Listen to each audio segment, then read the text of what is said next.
Hello, everyone. Today I am going to be reviewing the fourth studio album by American singer Kesha. This album comes 3 years, or almost 3 years, more like 2.5 years after Rainbow was released in 2017, which was an album that was long anticipated because of the long legal battles that she was dealing with her own record label and with Dr. Luke, a producer who worked with a bunch of her early records. And so it was a lot of long, drawn out fights with that. Unfortunately, she is still signed to that record label. I don't know how many more albums she has to get out before she's freed from that contract. But, she's definitely going to stay away from Dr. Luke, which is definitely important. She just can't get rid of she can't get off of his record label, which is really unfortunate. I'll be honest, Kesha's music in a lot of ways is so diametrically opposed to the content that I cover on this channel or the music that I listen to. I won't deny that when I was in high school, I listened to TikTok, I listened to the Animal record, and I was pretty into Warrior too when that came out, but only certain songs. Some of them were guilty pleasures. She always had, just these infectious pop songs. I mean, the production was pretty good, which, again, it's kind of hard to give credit to Dr. Luke, but, it is what it is. And then with Rainbow, which was actually not long after I started this channel and I reviewed that record, it was like, oh my gosh, there is so much that Kesha, the real Kesha without the dollar sign has to say. She was embracing her country roots. She had collabed with Dolly Parton on the record. I mean, it was very much a more classic singer-songwriter effort, and I was really impressed by that record, and it was one of the better albums to come out in 2017. So I knew that, it was going to be really interesting to see where she went from there. I feel like this was pretty predictable in that I feel like, yeah, I could see her kind of wanting to keep a bit of the essence of Rainbow, a little bit more of the stripped back, raw, vulnerable aspect of that, a little bit of the country as well, but also dial things back to try and make a bit more of possibly a pop statement. The lead single was not a song like Praying, it was Raising Hell. And this is, it was like the best of both worlds in a lot of ways, in that there was this sort of Southern gospel church choir inflection to the song, and yet at the same time, it was very much a club song. It was very much, an EDM song in a lot of ways. And the way the song was produced and made and the way she delivered it, it was harkening back to her earlier records.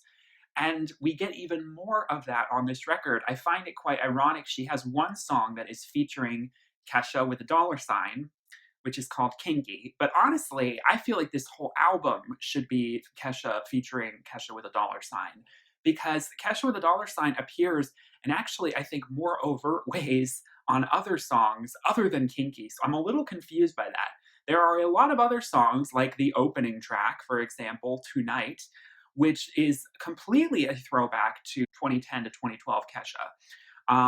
Tonight is a song you think it's building up to be a little bit more of this endearing pop ballad, and then that really, really gritty bass drops in, and then you've got the computerized vocals. It is classic old school college club, house party music.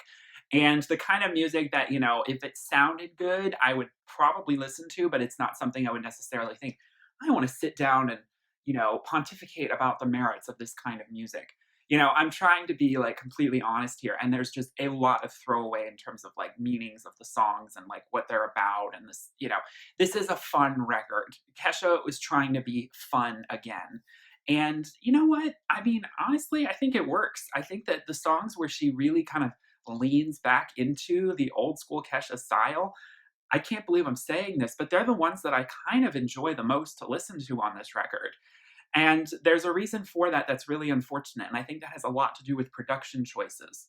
I actually think, although I've seen some people say the production is nowhere near what it used to be in terms of being a little cleaner, not quite so overdone, I do agree that some of the production is overdone. I think a song that works the best in marrying her sort of style today, going back to the past, but still sounding unique and distinct, is track 2, My Own Dance. The country twang of the guitar in the verses quickly changes gears into a heavy bass stomper, and I think it's actually one of the most memorable songs on this record. Don't Circumcise My Circumstance. I mean, she's actually in this song taking the Kesha rap style and she's appropriating it into a song that actually has a lot more meaning behind it. She's singing, you're the party girl, you're the tragedy. But the funny thing is, I'm everything. And this is alluding to the fact that, she was known as the party girl and not like taken very seriously as an artist when she debuted, which, I kind of thought was her main goal. But then when Rainbow came out, we realized, you know what, there's much more to this girl. She was sort of pigeonholed to be that by her record label to sell. She's a lot more of an endearing singer songwriter. She's got a lot more beneath the surface, as I suspected she did. And so with Rainbow, the lead single Praying, it was very much about like harping on, her court case and like all of the things she's had to deal with and, the tragedy of it all. And so people were like, okay, so she's either the party girl or she's the complete tragedy train wreck who we need to do hashtags for, justice for Kesha. There's no in between, or there's no gray area, or maybe she's a lot more than those pigeonholed things. And that's what my own dance is trying to get at. I will be those things, but I'll be so much more that you never expected. And I will always be flipping the script. And I really appreciate that about this song. This song has really robust energy to it. And it's a great workout song for sure. Track 3, Raising Hell, like I said, featuring Big Freedia. This definitely sounds like song that would have played on her Rainbow Cruise or whatever that cruise tour she did, which was very much for gay culture. It's definitely a cocktail hour type song, taking shots, that kind of stuff. Not really my thing, but it gets its job done. I think it's a fun song at that. I don't have a problem with it. It is what it is. Track number 4, High Road, which is the title track off this album, is really, I think, a highlight song for me in that it's a perfect marriage of sort of the style that she was embracing with Rainbow in the chorus, which, is still that auto-tuned vocal, but it feels like it's a little bit more understated. I don't know how else to describe that.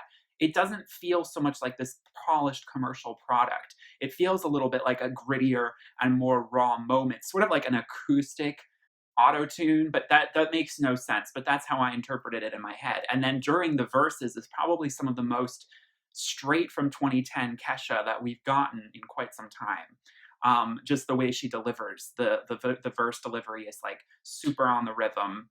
All the shit talking that has gotten to a fever frenzy with her for her. This song is honestly that double entendre. It's like it's not necessarily the Michelle Obama high road here. It's more of the let's light one up and sit back and laugh at all the craziness that people can stir up about me. It's just like take a break, kick back, and just let it all flow. Which is still not the worst way to deal with the negativity. I mean, you are just sort of letting it brush off your shoulder. And so I think there's this carefree energy that comes off from this song, even though there's elements of past hurt coming through in her delivery in the chorus. You can tell that there's just this much more relaxed, free-form spirit coming through. Shadow is probably a song that I think would be the most similar to a song off of Rainbow. It does have a similar production style. I think that there's a little bit of an overlayering during the chorus with the orchestration and the really raw belting vocal. It's very front of the mix, and I don't know. It's a nice song. I don't necessarily find it that melodically pleasing, just because it feels like it's a little weighted in its delivery. But I understand. I just feel like this is the type of song that would have been so much stronger as a stripped back ballad, like a song later on this record called Resentment was. Just a pure acoustic reverb moment where we're not getting too much, of this sort of loaded production kind of overwhelming the senses. Honey is more understated and a bit of a throwback song. It's definitely got an R&B tinge to it, which I was not expecting. And so this seems like something that's kind of in its own completely different lane. Think about Bad Blood by Taylor Swift, like a girl on girl drama, basically what that whole song is about. It kind of definitely feels like a album filler track, definitely not single material here. So one of my big issues with Cowboy Blues and a little bit with Shadow as well is that the chord progression is very similar to her title track Rainbow on her 2017 album. There's a very similar riff in the chorus that it definitely seemed immediately familiar to me. Cowboy Blues, on the other hand, is a much more understated moment. And I do appreciate, that sort of understated, I don't know if it's like a ukulele or, whatever it is that's just sort of accompanying her, just a basic acoustic guitar moment. And singing about, gosh, what about this guy I met 3 years ago? What if things had actually hit us? What if we'd gone down that path and I had his children by now? And that's a really kind of trippy thing to get, caught up in and think about. Um, but the truth is that we all find ourselves in those moments where we're kind of second guessing where our lives could have gone. And for the songwriting for this song, I actually think that it's actually quite endearing and interesting to listen to. I really like Kesha stripping things back and telling these stories that are so unique and witty and fun, singing about her therapist session and her therapist giving her a book on love addiction and her how she of course didn't read the book. Why would she? The like tongue in cheek that she brings to this is, I think, just really relatable and raw, and elevates an otherwise lackluster kind of song. Resentment is definitely the highlight track for me. This was a song featuring Brian Wilson, Sturgill Simpson, and Rabel. Now, Rabel, I don't know if he was just a producer. I don't know what his attachment to this song was. The other artists are just backing vocals. They don't actually have like a real presence on the song, but they really help kind of give a rich tone to Kesha's delivery. I think with country music, it's actually nice having the male female pairing. I mean, this song is one of those things that makes me like this is good country music. Like it's so lush and rich, and the melody just takes you and kind of grabs you by the neck because it's so endearing. It's so honest, singing about bitter feelings after a relationship's gone sour. Okay, so now we get to some of the production mishaps. Little Bit of Love starts out charming and endearing enough. Definitely is a bit Katy Perry in the first deliveries. But then the production and the chorus with the woos just completely falls apart for me. It's just there's not really much else I can say.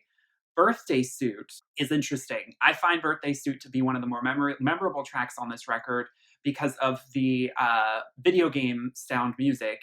The very Nintendo uh, ripping off the Nintendo riff that she sort of vocalizes with is really hilarious.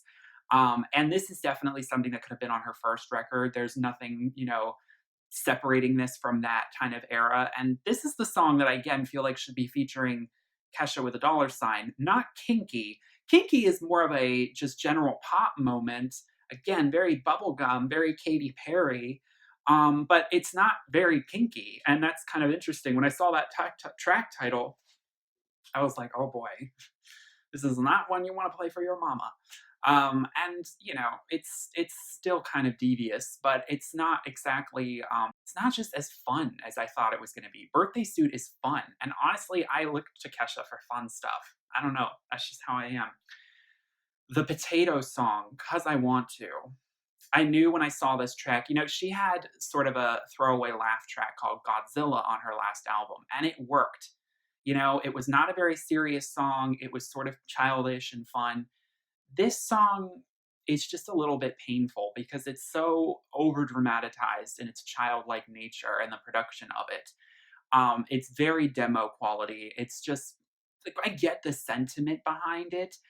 It's overly self-indulgent. That's all I'm gonna say. I feel like this is fun and all. It's just we don't have enough to counterbalance that. If we had more songs like Resentment, maybe I would be okay with it.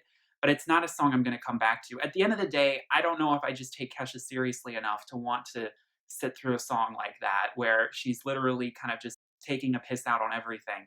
And it's ironic and it's fun and it's witty, and I get it, but melodically, it's a bit grating to me. That's just my personal opinion. BFF featuring Rabel is a highlight because of the sincerity of it. I really like seeing a heterosexual woman and a gay man showcase their relationship and friendship so strongly as if they're sisters. I feel like we just don't see enough of that in pop music.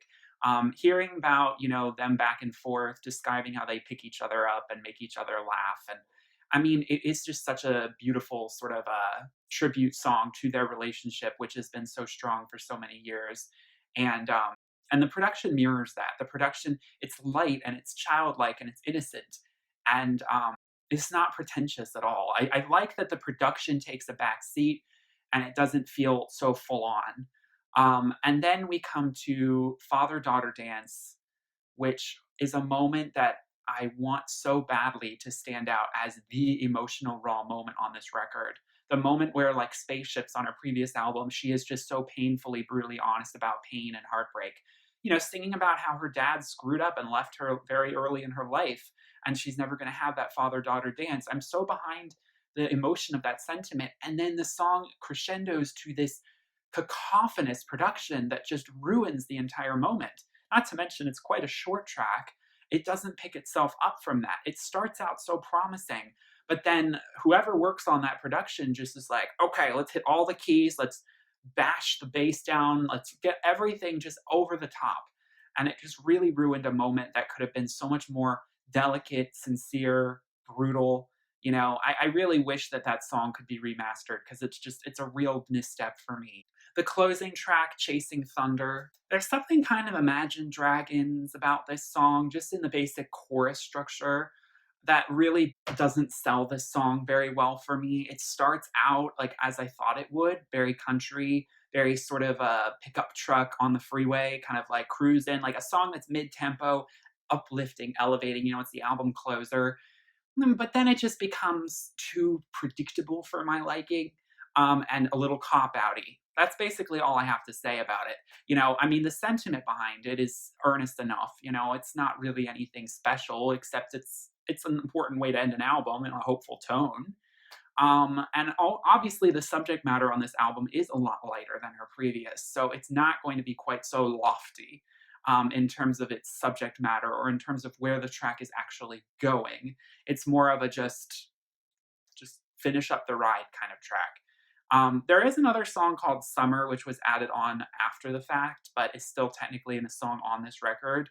Um, Again, I really have nothing to say. It just does not grab me. That track, I don't know. It definitely felt like a bonus track for me. Not really. If you're not listening, if you don't catch that song, you're not really missing that much, in my opinion. Please do not crucify me. But I mean, it's hard for me. I got to be honest with you. This is not an album that I'm like, oh my God, I'm so excited to talk about. I still wanted to do a review for it. I apologize if I'm not going as in depth as I do with previous artists. It's just this is Kesha, and this is a much more poppy project. This is an album that is much more in conversation with her first two. And, the part of me that likes pop music is just a fun escape loves it. I'm all about it. But the part of me that like wants music to be this super like, you know, boundary pushing and meaningful and like emotional, and the genre that's in conversation with, there's just not really enough there for me to really warrant going into some deep dive analysis. So I do apologize if this is a little bit of a briefer review. I feel a little guilty about that. I try not to review albums that's going to be the case, but I did want to talk about this record because I loved Rainbow so much, and there are flavors of Rainbow on this record, though there are also some repeated melody lines, which is a little disappointing in some songs. And has Kesha found her footing, like as post Rainbow? 10 years later, I do find it quite interesting that, at the beginning of the 2010s decade, I think it was like January 1st or 2nd, we had Kesha's debut album. And now we begin 2020 with a new Kesha album again in January, technically January 31st, but, similar pattern repeating itself. I thought that was kind of interesting. And ultimately, I think that this is an album that will please most fans of her older music, but also I think Rainbow fans can at least get down with it. I do think that most people who are more a fan of her, like laid back kind of country style, are not going to like this album as much. And it does come across a lot less serious. It does come across a lot more cheesy in parts. But like I said, that's an element of Kesha's character that I think is so memorable about her. And actually, I think that makes her kind of unique and wonderful. And I really, at the end of the day, I'm trying not to be too hard on it. It's not at the end of the day necessarily made for me, and that I understand that. I always knew that my expectations were not that high. So, am I so disappointed? No, I'm actually impressed that some of the songs go off as hard as they do.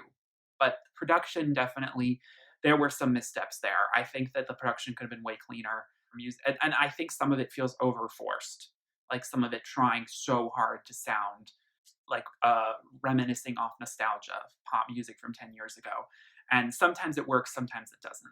Let me know in the comments what you thought about this record. Are you in agreement? Do you disagree? Please, this is a discussion. It's just my opinion. I do enjoy many of the songs on this record. Favorite songs, Resentment, definitely my favorite. High Road, really get down with that song because it's fun and it's just a great flavor of old and new for Kesha, I feel. My Own Dance, the best sort of electronic song for me on this record. And Birthday Suit, ironically, as stupid as the song is, I think it's brilliant for it. And only Kesha can get away with stuff like that. And I think that's just so perfect for her. And so those are probably my favorite songs on this record. Let me know what yours are, and I hope you all enjoyed this review. Please give it a like and subscribe if you did. Thank you all so much for watching. I hope you all have a wonderful, blessed day. Peace, love, and light. Bye.